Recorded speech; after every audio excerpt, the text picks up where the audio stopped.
Steve Bannon was held in contempt of Congress and then indicted. Former Attorney General Eric Holder was held in contempt of Congress. He was not indicted. Lois Lerner, the central figure in the IRS scandal during the Obama administration, she was held in contempt of Congress. She was not indicted. Does getting indicted after being held in contempt of Congress depend on what political party you are and what political party is in power? If so, do you like that?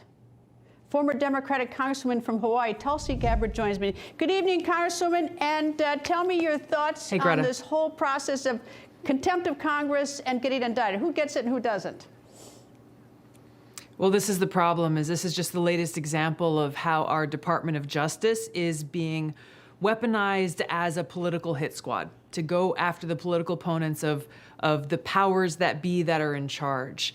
In our democracy, we, the people, need to be able to trust in the rule of law. We need to be able to trust that institutions like the Department of Justice and our law enforcement entities are truly acting in the public interest, and that we will all be treated fairly and equally under the law, regardless of any other factors, regardless of our political viewpoints, of who we voted for, who we're speaking out for or against. And so the really dangerous thing that we're seeing as a consequence of what's playing out here in this double standard that you've pointed out is the clear message of fear.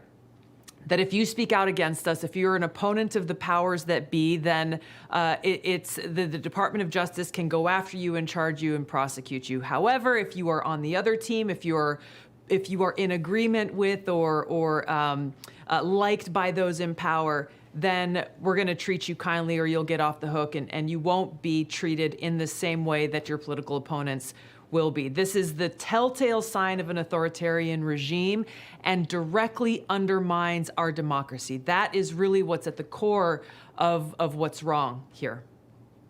All right, well, I believe in the process. It's just that the process needs to be applied fairly to everybody, however the chips may fall. If you're going to indict one, then you got to indict them all. If you're not going to indict them, some of them, you can't indict, one or two of them.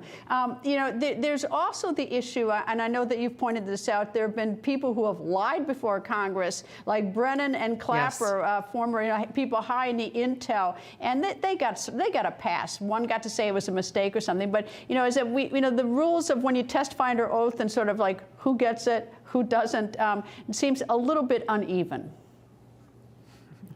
I'd go even farther to say there is no rules unless they are applied. There are no rules unless they're applied.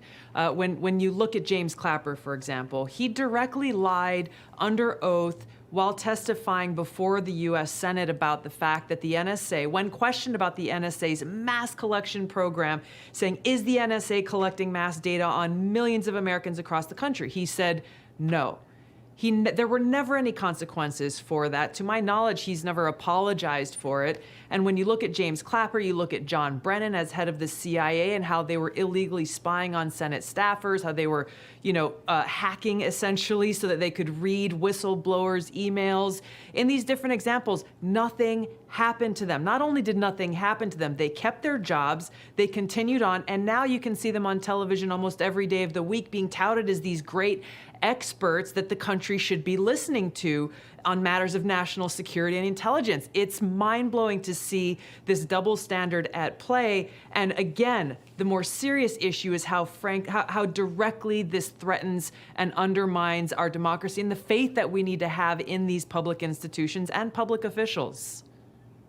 It's the irony sort of the Eric Holder one, when he was Attorney General, is that Congress held him in contempt, and then the decision whether to indict him or not, the irony of it is that that's the decision of the Attorney General, so he'd have to indict himself, which so is passed to a junior of his who made a decision saying that there wasn't a crime or something, that there's executive privilege or something, but didn't pursue it. There was no grand jury investigation. But it's sort of interesting how that in this whole process, it's Congress, you look at Congress and you think, why is Congress having this difficulty? Why is Congress having, unable to get people to talk to them? What's going on with Congress? Well, when you look at what's going on with Congress, again, you are seeing the politicization of very serious issues. You see how lopsided or one-sided this whole January 6th committee is, first of all, to present information without having any opposing views or even discerning questions being asked of a lot of these people who are testifying.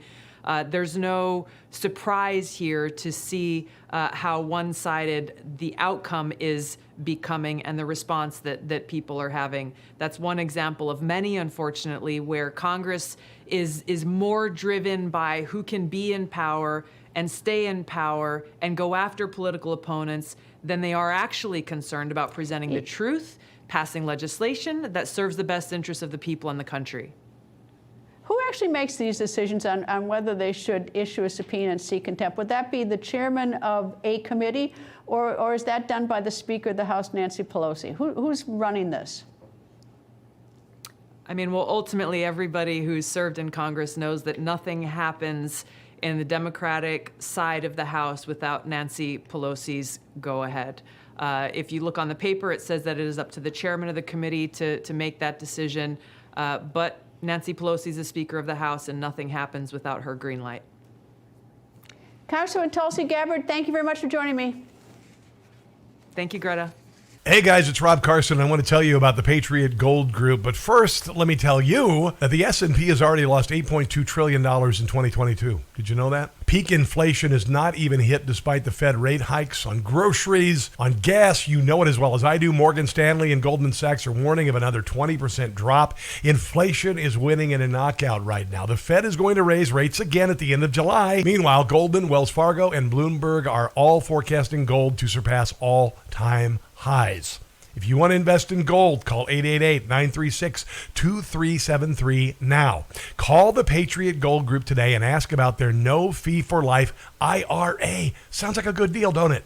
Here's the number, 888-936-2373. 888-936-2373 for the Patriot Gold Group.